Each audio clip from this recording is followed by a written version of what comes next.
Jewish tradition and the fact that, the refugees, in order to get by, had to change name and dates.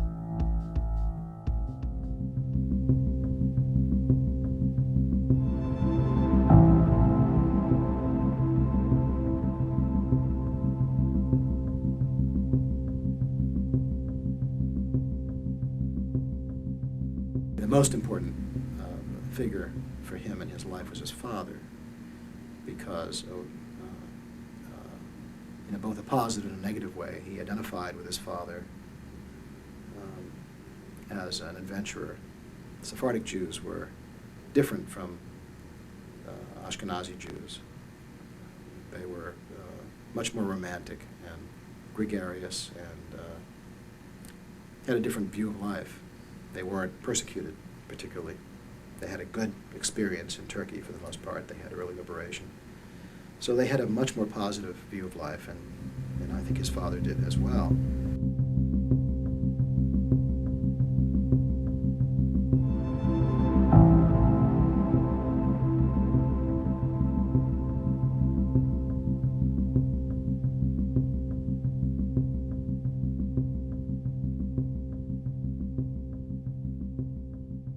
He told me that he was born on the Black Sea on a ship in a storm, and that my Omama, my grandmother, was only 15, which was true, and that she thought she had given birth to the Messiah.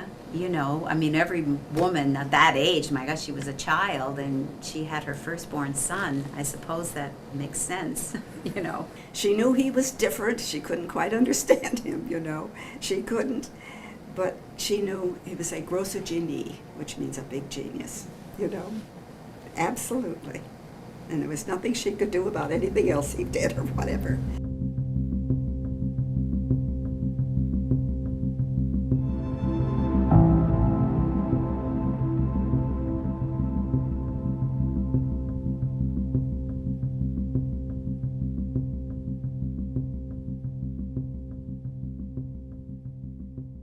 He brought me up to where this building, was this big building. It was once a Vanderbilt estate, I believe. And he brought me into a gymnasium.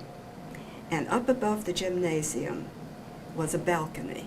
And he came in, and he stood up in the balcony, and he said, "Someday you will see a 3-level theater here." And he said, "And this balcony," he said, "you will play God up here." And I shivered. And then he looked down again and he said, "And I will be famous all over the world." You see, his THs were not pronounced. The world. Okay.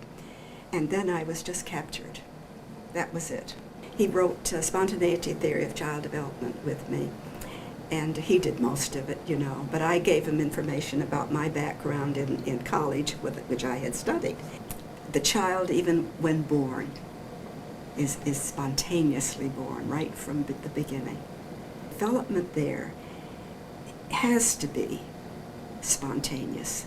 And if you try to force stereotypes on them, which they do in school, you often crush that. And I have been a teacher of elementary, and I know that you can crush the individual and give them a poor self-esteem. When my daughter was 2 years old, as a matter of fact, he said, "I think you should have a piano." He said, "You go and you select the one you want." So I got a second-hand Steinway, beautiful big piano. And there again, you see. And all this time, I have to put this in. At that time, he was womanizing. But he said, "I want you to have a piano." And then when I discovered all of this, I was upset about it, and I was playing piano concertos, with records. And he bought them for me. And he brought me the piano concertos. And I would be walking up and down, da-da-da-dee-dum, da-da-dum-dum-dum. She was a very dedicated woman and very close to the development of the method here in America. She was very, very much in love with Moreno, and that's why the divorce was so difficult for her. He belonged to the whole world. The whole world was his family. He says so. Don't represent this particular race or that particular race or this particular family or that particular land. He belonged to the world.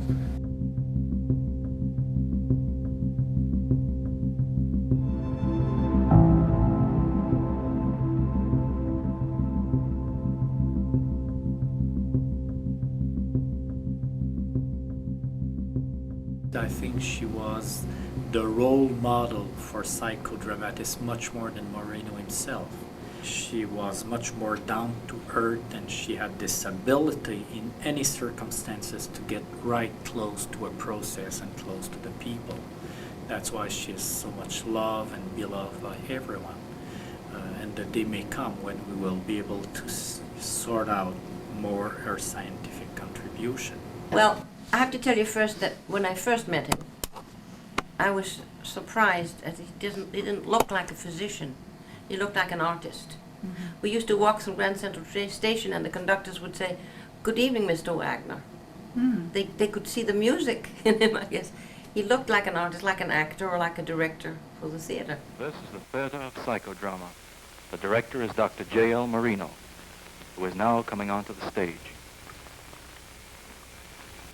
The best way of introducing you into the meaning of psychodrama is if one of you would step up upon the stage and talk with me about it. What about you?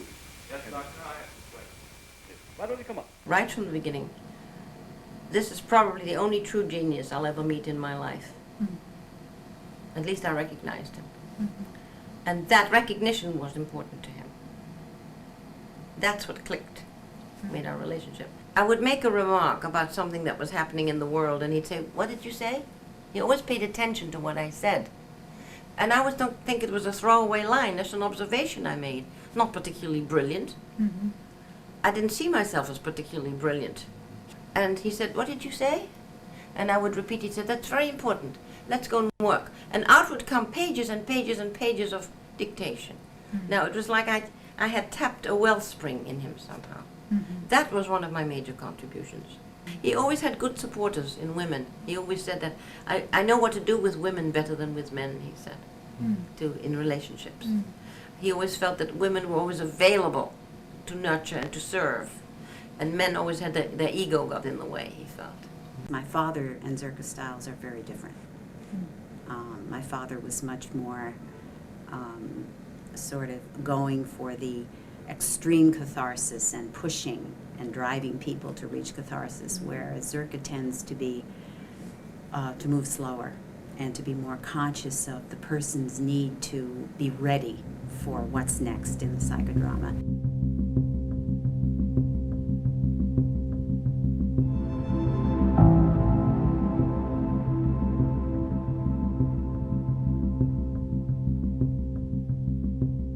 The only memory I have of sort of a more normal childhood was when I was with my mother in Beacon.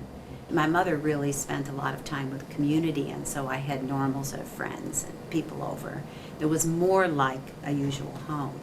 But once my mother left and the new marriage and the new relationship, it got more intensely involved in just work all the time.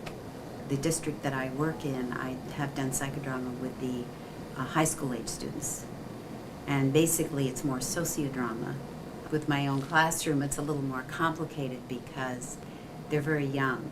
And so role reversal they don't understand the role reversal.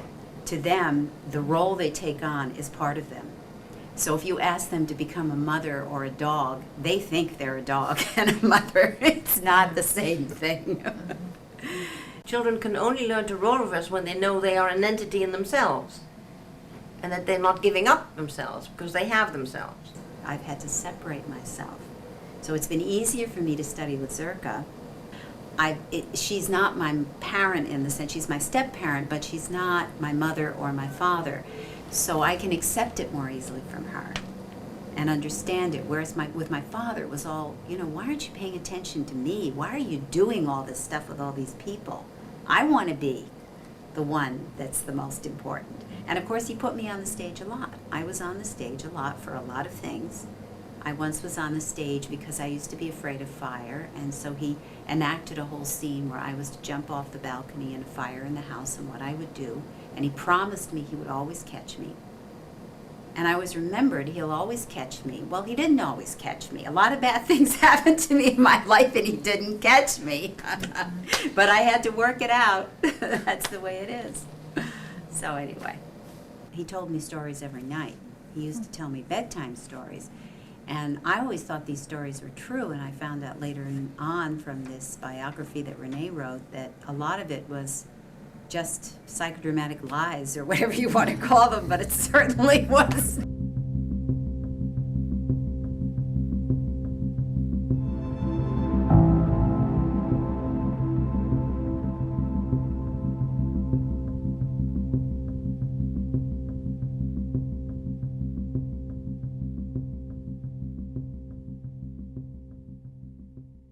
Everything was known about the European, and most of the people believe on this side of the continent in America that a lot of it was pure invention or exaggeration.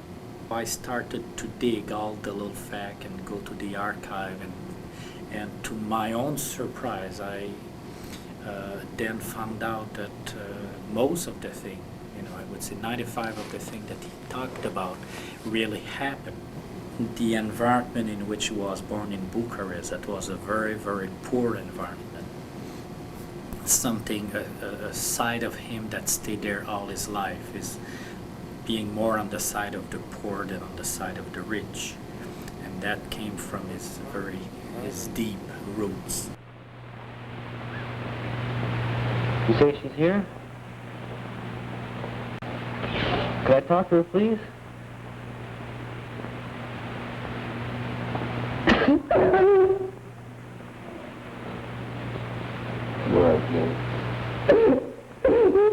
Where's the mother, Gary?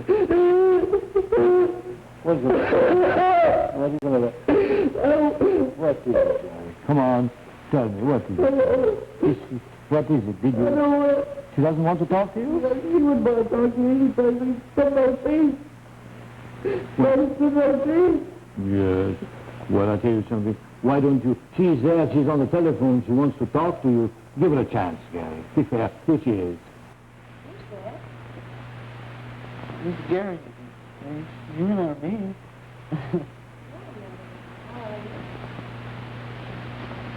Oh, pretty good. How are you getting along? He loved the weak and the helpless and the sick. The others didn't need his help, right? So much. He says that if it would not have been for Marianne in Bad Faslau, he would not have produced what he did. He needed this kind of alter soul or other person beside him that make him breathe into life, but in more fullness.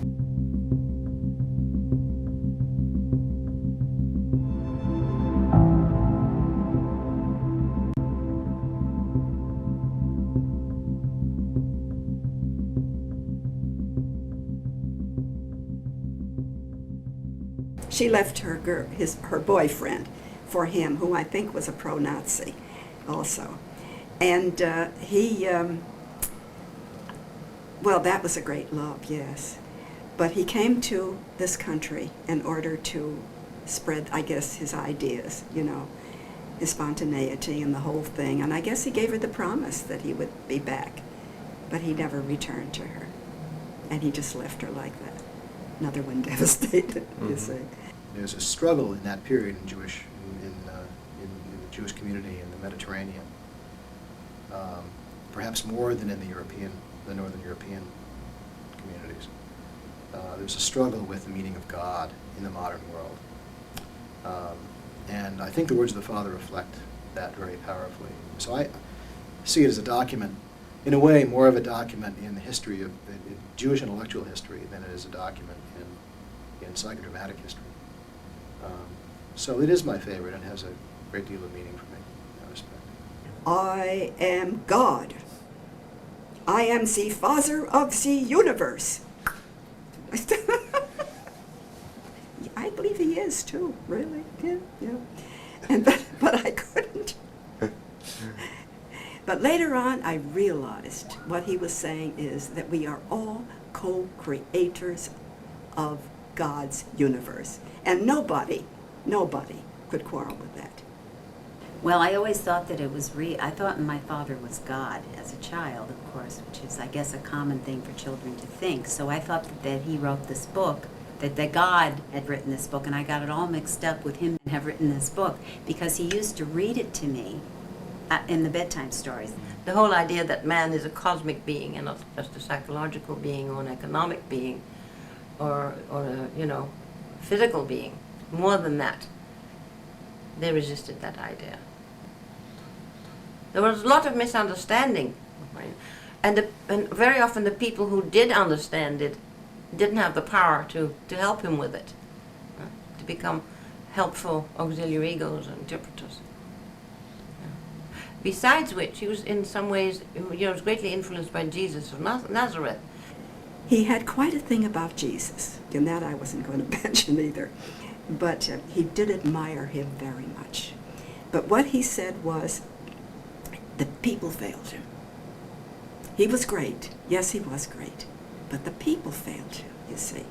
But he said, what I give and what I offer will be beyond that.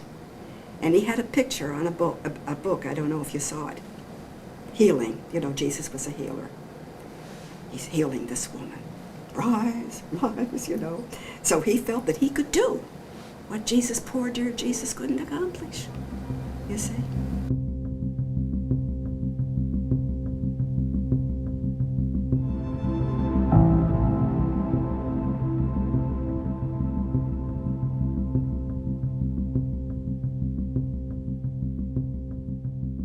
And he was very close to his brother, William. And William was just wonderful to his family, His wife and he were very wonderful when I was breaking down after the divorce. Wonderfully supportive to me, yes. But when his older brother died, he said to Anne, she told me, I should have died before him. She said, but why? You're younger than he. He said, I should have died, as if to say, my life is over now, my big brother is gone. Yeah, he supported him financially, economically, and psychologically, and in every way. Helped him build the theater at 101 Park Avenue. Helped him with the building at 78th Street that we bought, and was always there as a helper. Mm-hmm. Fine man.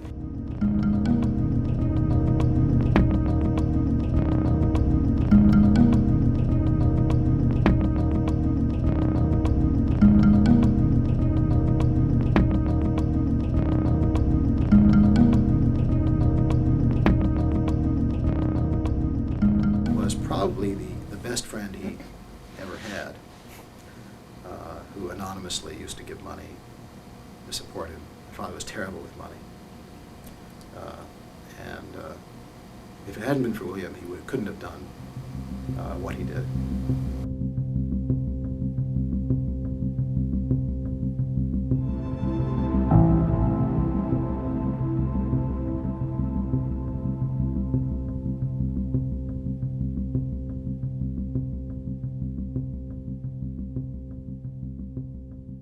Certainly I'm quite different from my father, who was very gregarious. The realization that this was not the way most kids were living and being brought up, it became apparent to me by the time I got to be about 7 or 8 years old, and so I started resisting. Not always. I resisted probably more in my house than I did down the road in the Psicodrama theater, because in the Psicodrama theater I was with grown-up people who had become my friends, and with them it was fun. But by the time I was about 8 or 9, it wasn't fun with my parents anymore. It was annoying. Mm-hmm. Much of the time. Not all the time, but much of the time. So I started pulling away to a great extent. Even though I liked the techniques, and I knew that they were actually useful for me. And I think it was part of my natural need to separate. And I think if I didn't, I would have been crazy. I think Jonathan is more of a philosopher, is more someone who likes to raise questions and to work more socio-dramatically, because you work in the community and you work with issues that are less individual issue than much bigger ethical issue for the society. And in that sense, you may represent the interest of Moreno for group therapy being as big as the community and the world should be. And I really like working, especially with, for example, with my psychiatric colleagues. But I never had any interest in doing psychodrama as a career. I thought I did, but every time I tried to put myself in that role, I felt uncomfortable. It's a very hard act to follow. And I think as a child, if you have a famous parent or a parent who's accomplished, to follow that, you would have to sort of be better than, or at least as good as. And for a child, the parent is always the most powerful person, and you can't imagine, sort of taking over that role. It's just too difficult. The situation of living in Beacon, 50 yards from a psychiatric hospital, as a little kid, with a lot of very dynamic and interesting people coming through to be trained, but also living in a small working class town of about 14,000 people, where I always went to the public schools. I was not sheltered. And so I'd go from this very odd, eccentric environment of the institute, the sanitarium, with mental patients and famous sociologists and psychiatrists and psychologists and other kinds of lunatics coming through. First of all, he was unprepared his whole life for parenthood. He was very poorly suited to the role, biological or social parenting. I imagine that he must have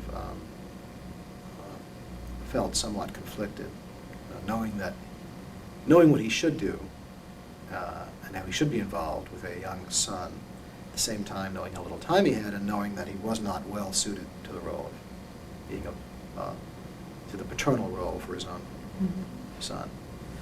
On the other hand, because of his interest in the dynasty, he was very attracted to me and quite interested, but it was more of an observational than a dynamic kind of an interest. Really didn't have a close relationship, I think, except in a symbolic way. I mean, in his mind, project a lot on me. But I think we really got to be close when I came back from college. And I was old enough and had enough experience to relate to him, in a way that he could enjoy. We also have to realize that it was very difficult as an adolescent to have these parents, both because they were loud and, especially my father, embarrassing. No adolescent likes to be embarrassed by his parents. And also because they were funny looking. I mean, when we traveled, this was a one-armed lady, 30 years younger than this old portly man, and a kid. And so in my teens, one of the things I used to love to do was to travel to Europe and so forth.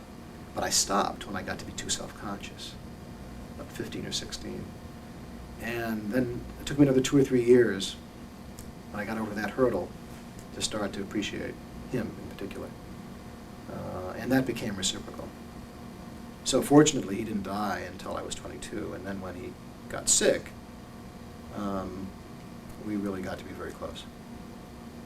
Before he wasn't able to communicate anymore, and we tied up some issues, I think.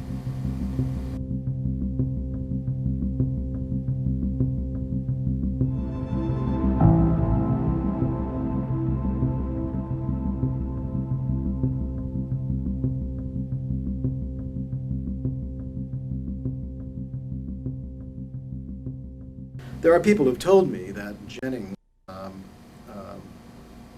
was, if anything, underrepresented in the credit for Who Shall Survive.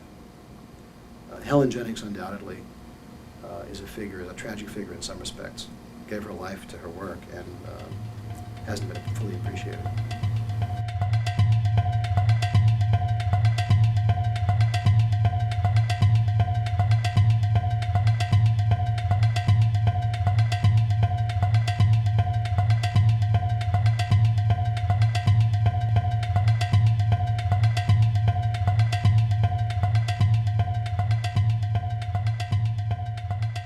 And I guess I could say that she adored him, absolutely adored him. And I think a little bit more, hoping something. So that she gave her whole life to him, really. Yes, she did. She practically wrote Who Shall Survive, and so they say, but she was a vital part of it. I knew her sort of as a child, yeah. I mean, I really didn't. I remember her as being, I knew her when I was a little older. She was already very frail and sick, and she didn't, she was very nice to me, but I saw that she was quite ill when she got older. And, I just sort of knew her as a nice woman. I didn't know much about her, except now I know she contributed a great deal to the work. Mm-hmm. But, and I also knew that I think she was in love with my father. I think she was. That's sort of the impression that I get.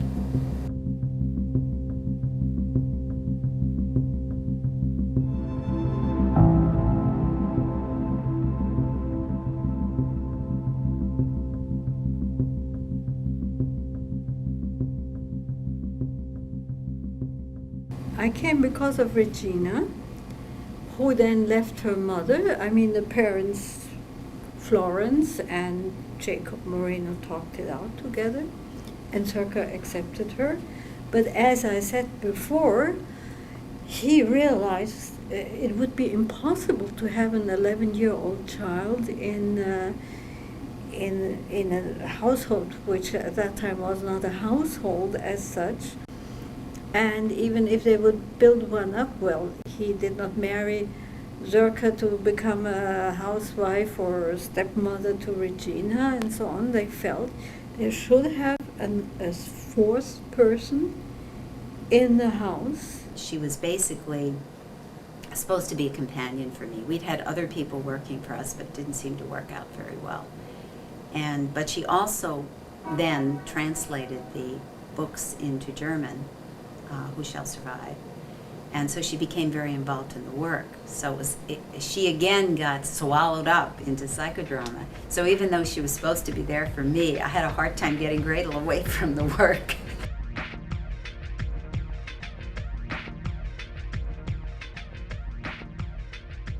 The housekeeper comes again, please come. And he had his leg over the railing by the bedside. And he said, I must go to the lecture hall. And then I thought, my God, now I can only apply his own methods, reality test. And I said to the housekeeper, let's help the doctor to get dressed. And we helped him. First we gave him the house coat. We helped him out of the bed. And he was standing there. His legs were shaking, and still he said, I must go to the lecture hall. And I held his arm a little bit, and then never forget these two different glances at the same time. I must go to the lecture hall, as Moreno always felt so certain where he had to go. Nobody could stop him. And this time his strength had failed. So we put him back to the chair, and he closed his eyes, and he looked very sunken. And then we helped him back to bed, and I thought that must have been the most terrible moment for this man who he was so much a man of willpower also. And as he was back in bed, silent, I got the book, The Words of the Father. and I read perhaps 2 or 3 poems. And he fell asleep. And in the evening, Anselm Schützenberger comes back from New York. Is he still alive? Is he still alive? Yes. Nothing has changed except for this trial. And we were then sitting upstairs in the house talking. It was later at night, after 10 o'clock. And all of a sudden, the colored man who was watching him at night came up and he said, I don't know what to do. He does not speak English anymore. He speaks to me in another language. He always calls some word. It seems to be a name. And when I talk to him in English, he replies in another language. I don't know. So Anne said to me, you better go down. And I never forget, he was on his bed and a little dim night lamp shade there. And I would just sit down, and he had the eyes closed. And I waited for him, or perhaps I said, can I do anything for you? He opened his eyes, he looked at me, and he said, noch ein Gedicht, still one more poem. So I read another poem. He kept his eyes closed. It was as if he was listening to his own inspiration for his life, which was now ending. So touching. Had the eyes closed, he listened to the words of the Father. Then he opened them again. Noch ein Gedicht. And it repeated itself. And I think I read 5 or 6 poems to him. And then he fell asleep. And from that evening on, he could not speak English anymore. Not even with the head nurse from his own hospital he had worked with many years, who she came to help him in the morning and so on. Couldn't speak English anymore. Also with Zerka, he spoke German. Strange. But it was really a life cycle closing, I had the feeling.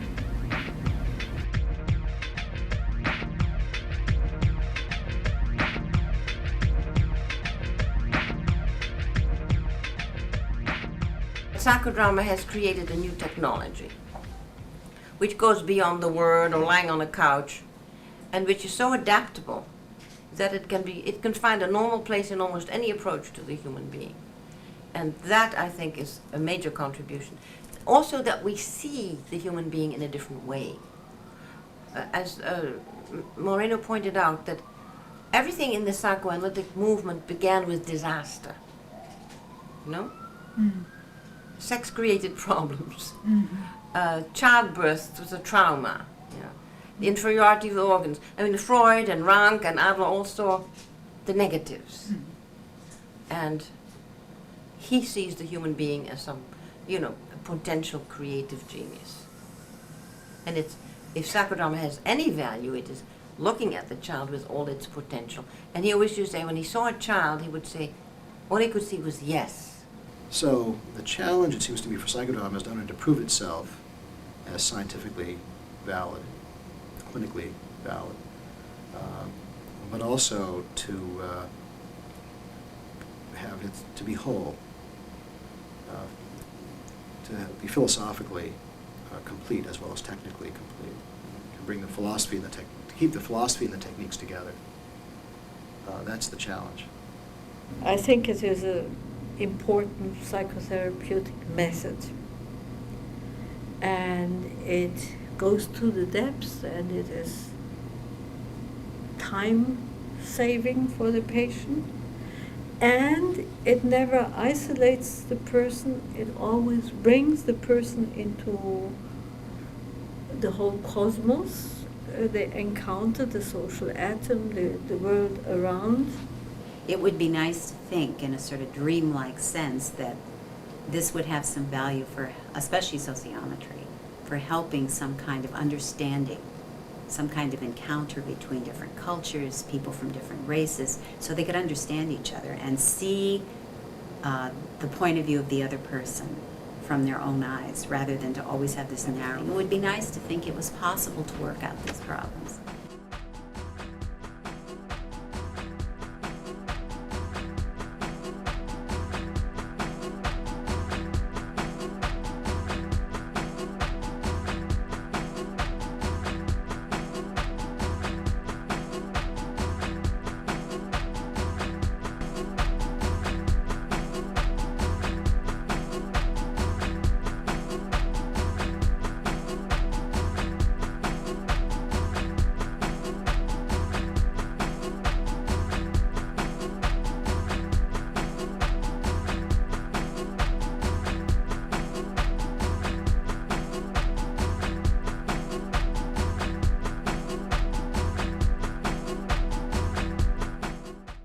Yes, you are a good person. Yes, you are a whole person.